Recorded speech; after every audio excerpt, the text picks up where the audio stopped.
BJP Jubilee hills లో corporate bombing చేస్తామంటోందని, Pakistan లో చేయాల్సిన బాంబింగ్ ని జూబ్లీ హిల్స్ లో చేస్తారా అని సీఎం రేవంత్ రెడ్డి ప్రశ్నించారు. దీనిపై కిషన్ రెడ్డి స్పందించారు. ఆపరేషన్ సింధూర్ లో భారత సైన్యం ఎలాంటి నష్టం చేసిందో పాకిస్తాన్ వెళ్లి చూసి రావాలని అన్నారు కిషన్ రెడ్డి. ఇవాళ ఉప ఎన్నికలు రాగానే ఇవాళ మా అభ్యర్థిని గెలిపించండి, కార్పెట్ బాంబింగ్ చేస్తారంట. సిగ్గుండాలన్నాయా? పాకిస్తాన్ వాడు ముడ్డి మీద అంటే ఆడపోయి బాంబులు అయ్యావు కానీ జూబ్లీ హిల్స్ వచ్చి బీజేపీ వాళ్ళు కార్పెట్ బాంబింగ్ చేస్తారంట.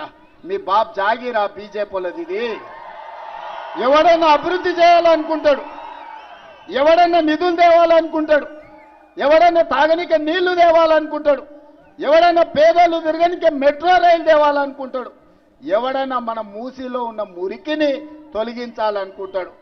బీజేపీ వాళ్ళ భావ దారిద్ర్యం జూబ్లీ హిల్స్ లో ఎన్నికల్లో కార్పెట్ బాంబింగ్ చేస్తారంట. గల్లీ గల్లీ ఎంపీలు ఎమ్మెల్యేలు కేంద్ర మంత్రులు తిరుగుతారంట.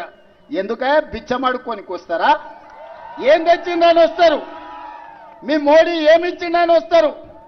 3 సార్లు ప్రధానమంత్రి అయిన మోడీ నిన్న మరి ముఖ్యమంత్రి గారు మాట్లాడుతూ చాలా దేశం గురించి మాట్లాడాడు. పాకిస్తాన్లో పేలినటువంటి బాంబులు జూబ్లీ హిల్స్లో పేలుతాయని, ఇంత భారత సైనికులను, భారత సైనికుల పట్ల ఇంత అవమానకరంగా, ఇంత దిగజారుడు రాజకీయాలు, దిగజారుడు ప్రకటనలు, దిగజారుడు ఉపన్యాసాలు చేయడము ఒక ముఖ్యమంత్రి స్థాయి వ్యక్తికి మంచిది కాదు. పాకిస్తాన్లో భారతదేశము, భారత సైనికులు పేలినటువంటి ఆపరేషన్ సింధూర్ బాంబులు పేవేయాలో లేదో ఒక్కసారి రేవంత్ రెడ్డి వెళ్ళి పాకిస్తాన్ ఎక్కడెక్కడైతే బాంబులు దాడి జరిగినాయో అక్కడ పాకిస్తాన్ ప్రధానమంత్రితో కలిసి పర్యవేక్షించాలని కోరుతా ఉన్నాను.